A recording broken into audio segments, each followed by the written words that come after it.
লাঞ্ছিত অপমানিত অবস্থায় আছি যে যে কালেমার জন্য আমরা বাঁচি, যে কালেমার জন্য মরি, সেই কালেমার পতাকা ঘুরাইলে আমাদেরকে জঙ্গি বলে। আমরা বলি এখানে দাঁড়ি টুপি মসজিদ অনেক বেশি, আমরা গর্ব করে বলি এদেশে আল্লাহু আকবার এর সূর্য ওঠে সূর্য ডোবে, কিন্তু আপনি বলেন যে আল্লাহু আকবার এর সূর্য ওঠে, যে আল্লাহু আকবার এর সূর্য ডোবে, সেই আল্লাহর কথাই জমিনে বলা যায়? তাহলে আমাদের এই কথা বলা কি সাজে যে আমরা 92% মুসলমান? 92% মুসলমান দিয়ে আপনি কি করবেন?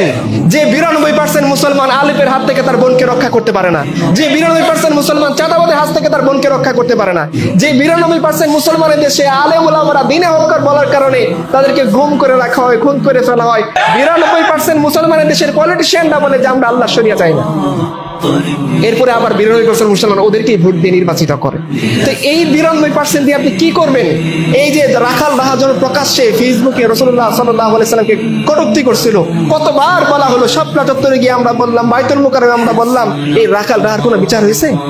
আপনার এই সোসাইটি রাসূলুল্লাহ সাল্লাল্লাহু আলাইহি সাল্লামের ইজ্জতের গুরুত্ব দেয় না, এরপরও আপনি এটা নিয়ে খুব সন্তুষ্টি ভুগবেন যে 92% মুসলমানের দেশ, আমরা খুব নারায়ে তাকবীর? না, মনে করা কোনো কারণ নাই।